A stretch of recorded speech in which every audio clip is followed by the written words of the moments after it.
Subscribe now and press the bell icon. Never miss an update. नमस्कार मित्रों, स्वागत करता हूं एक बार फिर से इस YouTube चैनल पर जिसका नाम है स्टडी विद पीएन लोधा। साथियों, एनसीएफ 2005 से बहुत ही महत्वपूर्ण प्रश्न आपके लिए लेकर आया हूं। 30 एमसीक्यूज़ आपको इसमें मिलने वाले हैं जो रीड भर्ती, सी टेट के लिए, एमपी टेट के लिए, यूपी टेट के लिए बहुत ही महत्वपूर्ण है। फर्स्ट ग्रेड के लिए भी बहुत ही इंपॉर्टेंट टॉपिक है मित्रों। 30 प्रश्नों को देखिए, आपको बहुत कुछ नया सीखने को मिलेगा और अगर आप इन 30 प्रश्नों में से 25 प्रश्नों को कर लेते हैं तो आपकी तैयारी बहुत ही लाजवाब रहेगी। तो शुरू करते हैं मित्रों, एक एक प्रश्न को देखेंगे, अच्छी तरह से बताने वाला हूं सभी प्रश्नों को। प्रश्न नंबर 1 आता है, स्वतंत्रता के बाद भारतीय पाठ्यचर्या में मूल रूप से परिवर्तन करने का कार्य सबसे पहले किसने किया? मुदालियार आयोग ने, कोठारी आयोग ने, प्रथम राष्ट्रीय शिक्षा नीति ने और प्रथम नई राष्ट्रीय शिक्षा नीति। तो साथियों, राइट आंसर बताना है आपको। यहाँ पर राइट आंसर क्या रहेगा? साथियों, सही आंसर रहेगा प्रथम राष्ट्रीय शिक्षा नीति 1986 ने सबसे पहले भारतीय पाठ्यचर्या के मूल रूप में परिवर्तन करने का कार्य किया था।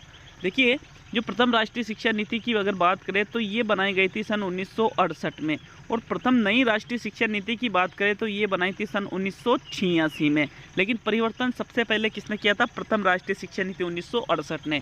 तो 100% आपका तीसरा ही विकल्प इसमें सही रहेगा। प्रश्न नंबर 2 देखेंगे मित्रों, एनसीएफ 2005 के अध्यक्ष के पद पर किसको नियुक्त किया गया था? प्रोफेसर यशपाल, दौलत सिंह कोठारी, अटल बिहारी वाजपेयी और प्रोफेसर नामवर सिंह। तो मित्रों, यहाँ पर देखिए, एनसीएफ 2005 के अध्यक्ष पद की अगर बात करें तो वहाँ पर प्रोफेसर यशपाल को नियुक्त किया गया था अध्यक्ष पद पर। दौलत सिंह कोठारी का संबंध कोठारी शिक्षा आयोग से है जो 1964-66 में आया था। प्रोफेसर नामवर सिंह को एनसीएफ 2005 के भाषाई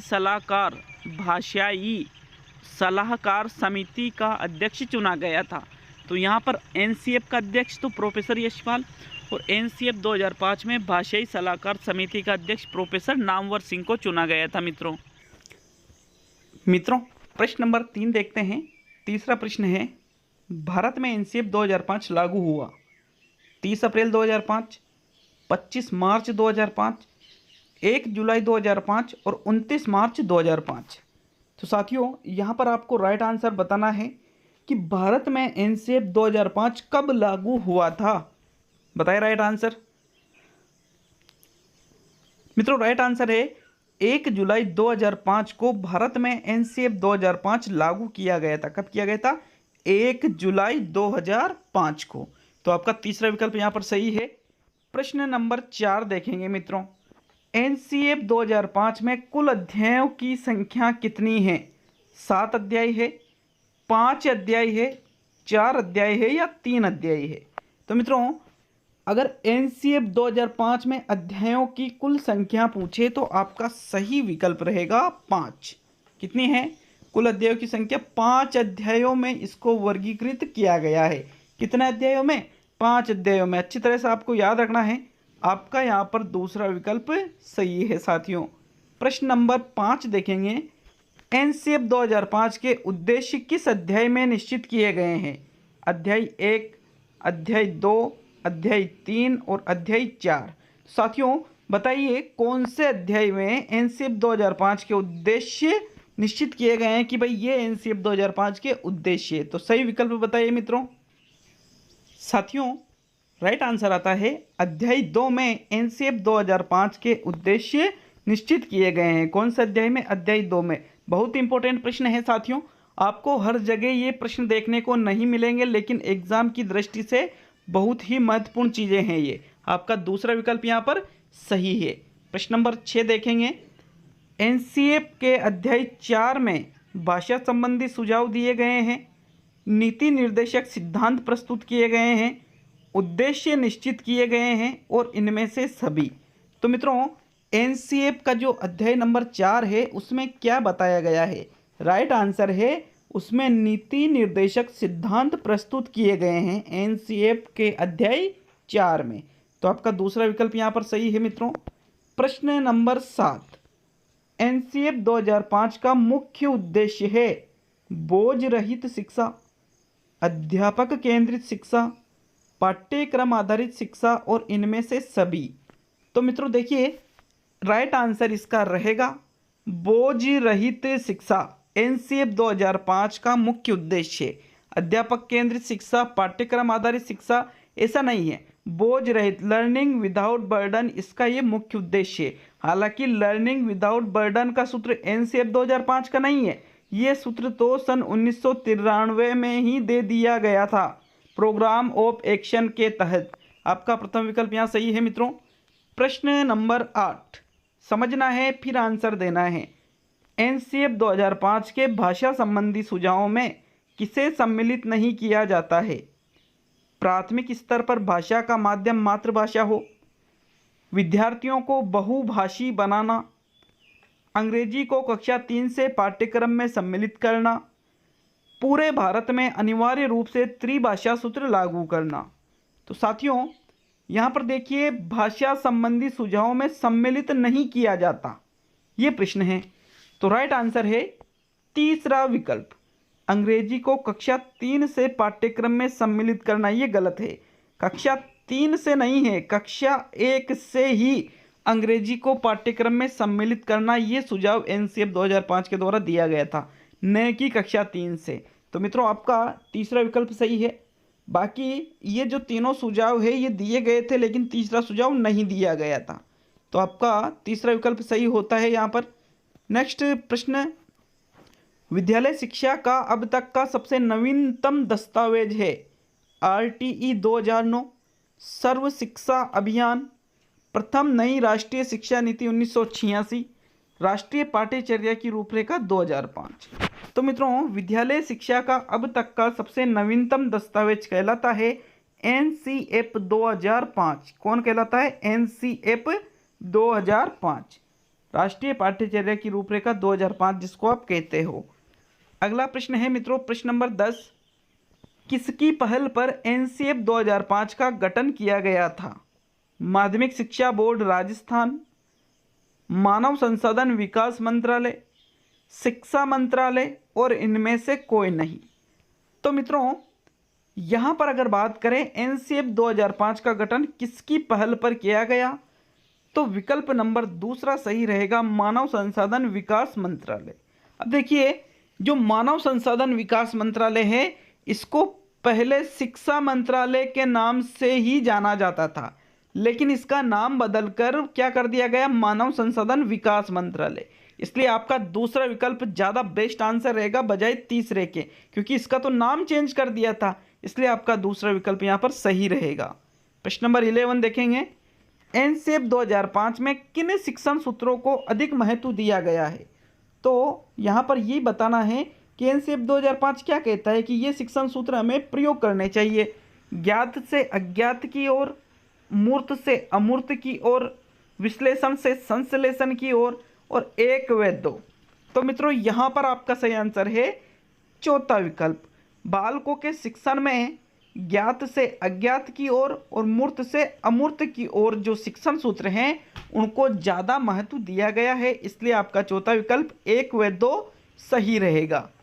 प्रश्न नंबर 12 देखेंगे, एनसीएफ 2005 का प्रारंभ रविंद्रनाथ टैगोर के किस निबंध से होता है?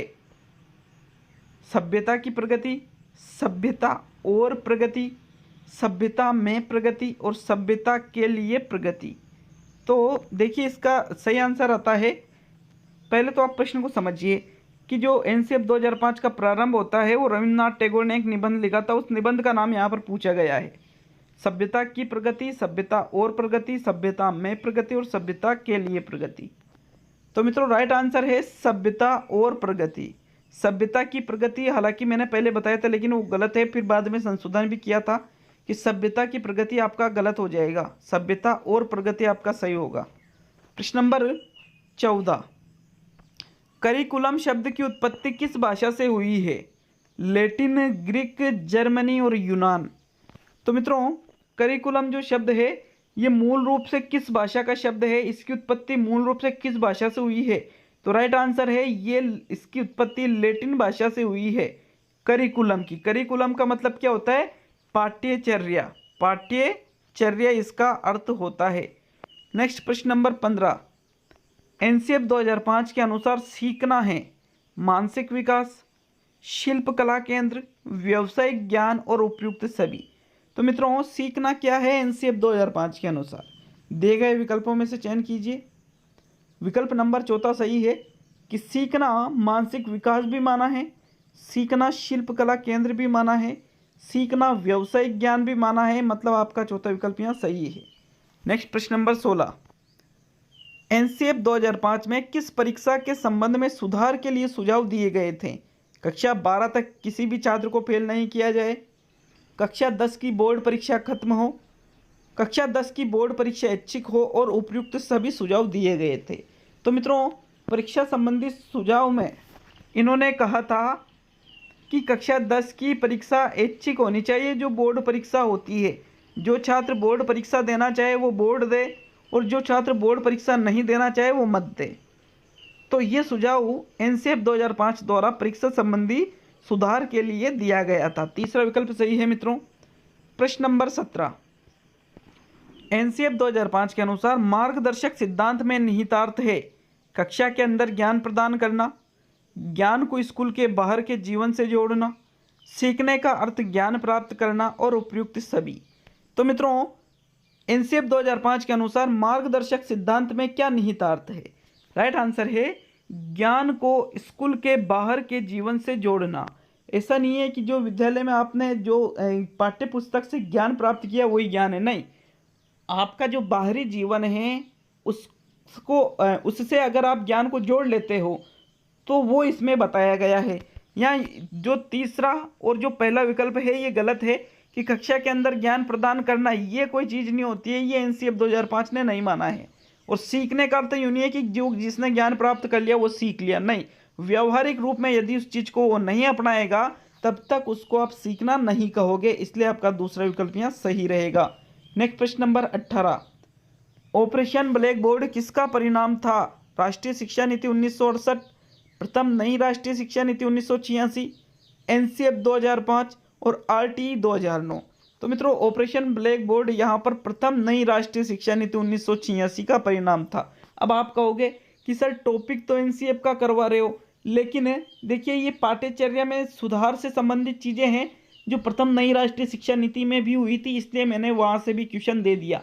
आप अगर इसमें एनसीएफ लगाते हो तो गलत हो जाएगा साथियों।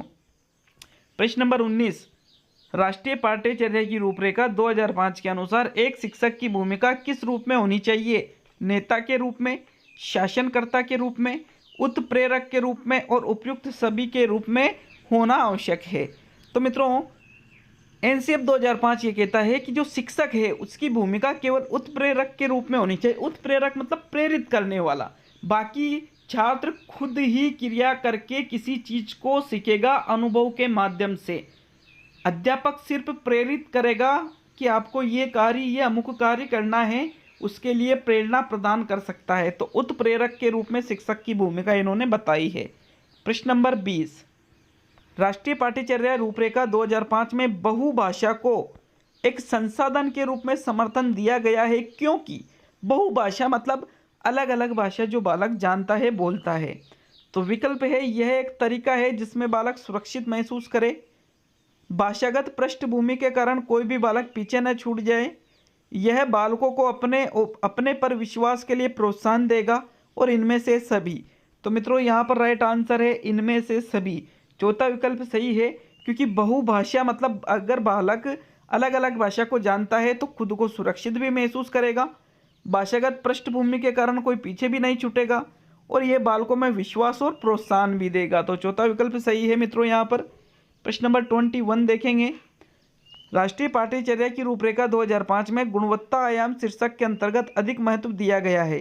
भौतिक संसाधनों को, शिक्षित एवं अभिप्रेरित अध्यापकों को, बालकों के लिए ज्ञान के संदर्भ में संरचित अनुभवों को, और बालकों के लिए संरचित अनुभव एवं पाठ्यक्रम सुधार को। तो मित्रों गुणवत्ता आयाम शीर्षक के अंतर्गत एनसीएफ 2005 में बालकों के लिए जो संरचित अनुभव है, संरचित अनुभव मतलब उन्होंने जो अनुभव प्राप्त किए हैं और पाठ्यक्रम में जो सुधार किया गया है, इसको अधिक महत्व दिया गया है। तो आपका यहाँ चौथा विकल्प सही है। प्रश्न नंबर 22 आता है मित्रों, एनसीएफ 2005 में कला शिक्षा को विद्यालय में जोड़ने का उद्देश्य है सांस्कृतिक विरासत की प्रशंसा करना, छात्रों के व्यक्तित्व और मानसिक स्वास्थ्य को विकसित करना। केवल एक सही है और एक और दो सही है। तो मित्रों दिए गए विकल्पों के अनुसार आपका प्रथम विकल्प भी सही है और दूसरा विकल्प भी सही है। एनसीएफ 2005 में कला शिक्षा को विद्यालय में जोड़ने का उद्देश्य यही था कि सांस्कृतिक विरासत की भी प्रशंसा हो जाए और छात्रों का व्यक्तित्व और मानसिक स्वास्थ्य भी विकसित हो जाए, इसलिए आपका चौथा विकल्प यहाँ सही है। नेक्स्ट प्रश्न नंबर 23, एनसीएफ 2005 बल देता है करके सीखने पर, रटकर सीखने पर, समस्या हल करने पर और सभी पर। तो साथियों यहाँ पर देखिए एनसीएफ 2005 किस पर बल देता है? करके सीखने पर, लर्निंग बाय डूइंग, करके सीखना, इस पर इन्होंने बल दिया है, इसलिए आपका प्रथम विकल्प सही है। प्रश्न नंबर 24, एनसीएफ 2005 का मानना है कि पाठ्य पुस्तकों को एक माध्यम के रूप में देखा जाना चाहिए, समाज के स्वीकृत मूल्यों को लागू करे, जो प्रमुख वर्ग द्वारा स्वीकार की गई जानकारी को प्राप्त करने के लिए, परीक्षा उत्तीर्ण करने के लिए और आगे की जांच के लिए। तो साथियों पाठ्य पुस्तक को देखना चाहिए समाज के स्वीकृत मूल्यों को लागू करे, ऐसी पाठ्य पुस्तकें होनी चाहिए जो समाज द्वारा स्वीकृत मूल्य है उनको धरातलीय रूप में लागू करे। तो प्रथम विकल्प यहाँ पर सही है। प्रश्न नंबर 25, एनसीएफ 2005 के 5 मार्गदर्शक सिद्धांतों में सम्मिलित है पढ़ाई को रटंत प्रणाली से मुक्त बनाना, पाठ्यचर्या पाठ्य पुस्तक केंद्रित न रह जाए, कक्षा कक्ष की गतिविधियों को गतिविधियों से जोड़ा जाए एवं इसे लचीला बनाया जाए और उपयुक्त सभी। तो साथियों 25 प्रश्न का राइट आंसर है उपयुक्त सभी, चौथा विकल्प यहाँ पर सही है। एनसीएफ के जो 5 मार्गदर्शक सिद्धांत हैं उनमें ये 3 सिद्धांत भी शामिल है। तो साथियों आपका चौथा विकल्प यहाँ सही रहेगा। प्रश्न नंबर 26, एनसीएफ 2005 के संदर्भ में असत्य कथन है, सूचना को ज्ञान मानने से बचा जाए, विशाल पाठ्यक्रम व मोटी किताबें शिक्षा प्रणाली की असफलता का प्रतीक है, समुदाय को मानवीय संसाधन के रूप में प्रयुक्त होने का अवसर दे और सभी कथन सत्य नहीं है। तो मित्रों यहाँ पर राइट आंसर है चौथा विकल्प, सभी कथन सत्य नहीं है, ये कथन असत्य है, क्योंकि जो प्रथम विकल्प है, दूसरा विकल्प है, तीसरा विकल्प है, ये बिल्कुल सत्य कथन है और ये क्या कह रहे हैं? सभी कथन सत्य नहीं है। तो मित्रों सत्य है ये कथन तो तीनों, तो सीधा सा मतलब है कि ये कथन क्या है? असत्य है। साथियों यहाँ पर कौन सा कथन है? ये असत्य, इसलिए चौथा विकल्प यहाँ सही है। प्रश्न नंबर 27, कुर्रर शब्द का अर्थ है पाठ्यक्रम, पाठ्यचर्या, दौड़ का मैदान और खेल का मैदान। तो मित्रों जो करिकुलम शब्द है इसका निर्माण कुर्रर शब्द से हुआ है और इस कुर्रर शब्द का अर्थ होता है दौड़ का मैदान। क्या होता है?